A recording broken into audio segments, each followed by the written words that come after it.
Kira-kira pada waktu itu Raja Herodes mulai bertindak dengan keras terhadap beberapa orang dari jemaat. Ia menyuruh membunuh Yakobus, saudara Yohanes, dengan pedang. Ketika ia melihat bahwa hal itu menyenangkan hati orang Yahudi, ia melanjutkan perbuatannya itu dan menyuruh menahan Petrus. Waktu itu hari raya roti tidak beragi. Setelah Petrus ditangkap, Herodes menyuruh memenjarakannya di bawah penjagaan 4 regu, masing-masing terdiri dari 4 prajurit. Maksudnya ialah supaya sehabis Paskah ia menghadapkannya ke depan orang banyak. Demikianlah Petrus ditahan di dalam penjara. Tetapi jemaat dengan tekun mendoakannya kepada Allah. Pada malam sebelum Herodes hendak menghadapkannya kepada orang banyak, Petrus tidur di antara 2 orang prajurit, terbelenggu dengan 2 rantai. Selain itu, prajurit-prajurit pengawal sedang berkawal di muka pintu.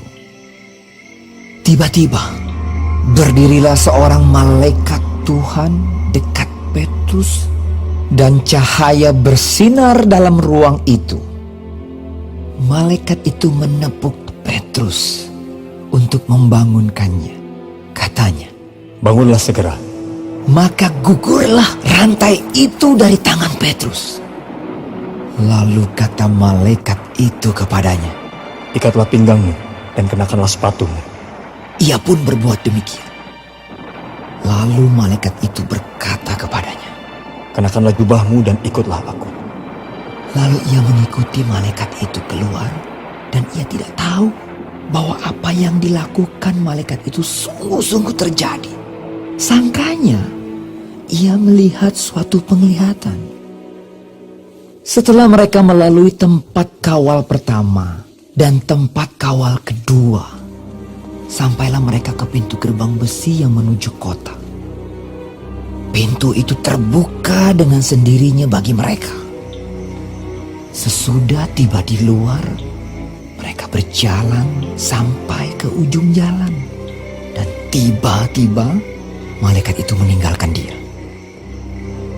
Dan setelah sadar akan dirinya, Petrus berkata, "Sekarang taulah aku benar-benar bahwa Tuhan telah menyuruh malaikatnya dan menyelamatkan aku dari tangan Herodes dan dari segala sesuatu yang diharapkan orang Yahudi."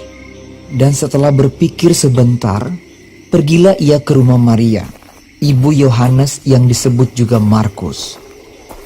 Di situ banyak orang berkumpul dan berdoa. Dan ketika ia mengetuk pintu gerbang, datanglah seorang hamba perempuan bernama Rode untuk mengetahui siapa yang mengetuk itu. Ia terus mengenal suara Petrus, tetapi karena girangnya ia tidak membuka pintu gerbang itu dan segera masuk ke dalam untuk memberitahukan bahwa Petrus ada di depan pintu gerbang. Kata mereka kepada perempuan itu, "Engkau mengigau." Akan tetapi ia tetap mengatakan bahwa benar-benar demikian. Kata mereka, "Itu malaikatnya." tetapi Petrus terus-menerus mengetuk, dan ketika mereka membuka pintu dan melihat dia, mereka tercengang-cengang. Tetapi Petrus memberi isyarat dengan tangannya supaya mereka diam. Lalu ia menceritakan bagaimana Tuhan menuntunnya keluar dari penjara. Katanya, "Beritahukanlah hal ini kepada Yakobus dan saudara-saudara kita." lalu ia keluar dan pergi ke tempat lain.